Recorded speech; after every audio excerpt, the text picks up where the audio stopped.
নমস্কার, 24 ঘন্টায় আপনাদের স্বাগত। কি খবর বাংলা নিয়ে আপনাদের সঙ্গে রয়েছে আমি কুনাল। কাল সকাল থেকে ব্যাংক ও পোস্ট অফিসে পুরনো নোটের বদলে মিলবে নতুন 500 আর 1000 টাকার নোট। কিন্তু কিভাবে, কোথা থেকে, কখন মিলবে এই নোট? ব্যাংক পোস্ট অফিস খোলা থাকলেও কাল সব এটিএম খোলা থাকবে না। নতুন টাকা পেতে আপনাকে ব্যাংক বা ডাকঘরে যেতে হবে। সেখানে নির্দিষ্ট ফর্ম পূরণ করে টাকা বদল করে নেওয়া যাবে। জমা দিতে হবে আপনার যে কোনো একটি সচিত্র পরিচয়পত্র, Aadhaar card, driving licence, voter ID, passport, NREGA card অথবা প্যান কার্ড, যে কোনো একটি পরিচয়পত্র গ্রাহ্য হবে। টাকা বদল করতে গেলে গ্রাহকদের কথা মাথায় রেখে শনি ও রবিবার ব্যাংক খোলা রাখা হচ্ছে। পোস্ট অফিসও দিনে 2 ঘন্টা বেশি খোলা থাকবে গ্রাহকদের জন্য। 3টের বদলে বিকেল 5টা পর্যন্ত পোস্ট অফিস খোলা থাকবে। আপাতত 24শে নভেম্বর পর্যন্ত এই নতুন ব্যবস্থা চালু থাকছে। প্রয়োজন পড়লে 24 তারিখের পরেও এই ব্যবস্থা জারি রাখা হবে। বৃহস্পতিবার অতিরিক্ত 2 ঘন্টা খোলা থাকবে এসবিআই এর সব শাখা। 10ই নভেম্বর থেকে ব্যাংক ও পোস্ট অফিসগুলিতে দিনে সর্বোচ্চ 10,000 ও সপ্তাহে সর্বোচ্চ 20,000 টাকা তোলা যাবে। শুক্রবার থেকে সব এটিএম খোলা থাকবে। সেখান থেকে একসঙ্গে 2,000 টাকা দিনে তোলা যাবে এবং তাই আশঙ্কার কিছু নেই। যে কোনো ব্যাংক বা ডাকঘর থেকে আপনি নোট বদল করতে পারবেন।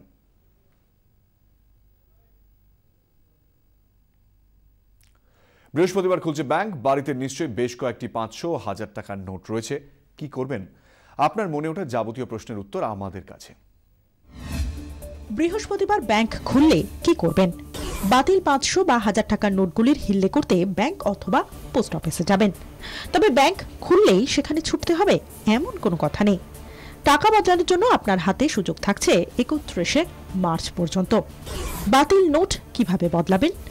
10 থেকে 24শে নভেম্বর পর্যন্ত ব্যাংক ও পোস্ট অফিসে 4000 টাকা পর্যন্ত পুরনো নোটের বদলে নতুন নোট নেওয়া যাবে। 25শে নভেম্বর থেকে 30শে ডিসেম্বর পর্যন্ত ব্যাংক ও পোস্ট অফিসে 4000 টাকার বেশি অঙ্কের পুরনো নোট বদলে দেওয়া হবে। তার জন্য লাগবে Aadhaar card, voter card, ration card, passport অথবা প্যান কার্ড। নোট বদল না করে জমাও করতে পারেন আপনি। নোট না বদলালে কি করবেন? 10ই নভেম্বর থেকে 30শে ডিসেম্বর পর্যন্ত ব্যাংক ও পোস্ট অফিসে যত খুশি টাকা জমা দিতে পারা যাবে।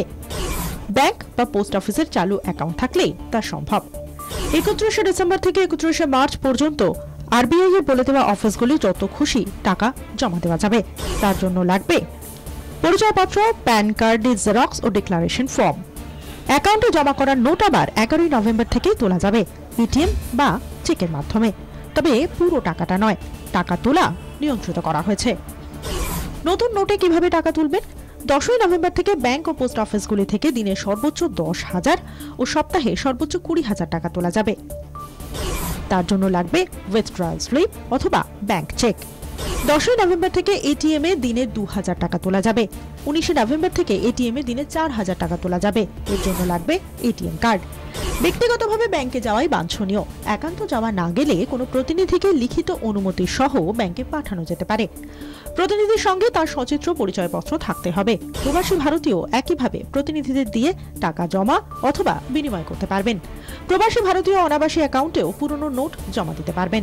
ভারতে আসা পর্যটকরাও 11ই নভেম্বর মধ্যরাত পর্যন্ত 5,000 টাকা পর্যন্ত নোট বদলাতে পারবেন। তবে তাঁদের ভারতীয় মুদ্রা কেনার প্রমাণ দিতে হবে। পুরনো নোটের লেনদেন চিরতরে বন্ধ। তবে অনলাইন কেনাকাটায় আগের নিয়মই থাকছে, কোনো বিধিনিষেধ থাকছে না। 8ই নভেম্বর মধ্যরাত থেকে পুরনো নোটে যে কোনো আর্থিক লেনদেন অবৈধ। কেনাকাটা করতে হবে নতুন নোটেই অথবা কম অঙ্কের নোট দিয়ে। অনলাইনে কেনাকাটা অবশ্য আগের নিয়মেই হবে। মানুষের অসুবিধার কথা মাথায় রেখে কিছু অত্যাবশ্যকীয় পরিষেবায় পুরনো নোটের নিয়ম শিথিল হয়েছে। 11ই নভেম্বর মধ্যরাত পর্যন্ত এয়ারপোর্ট, হাসপাতাল, পেট্রোল পাম্প, রেলওয়ে স্টেশনে পুরনো নোট নেওয়া যাবে। ব্যুরো রিপোর্ট, 24 ঘন্টা।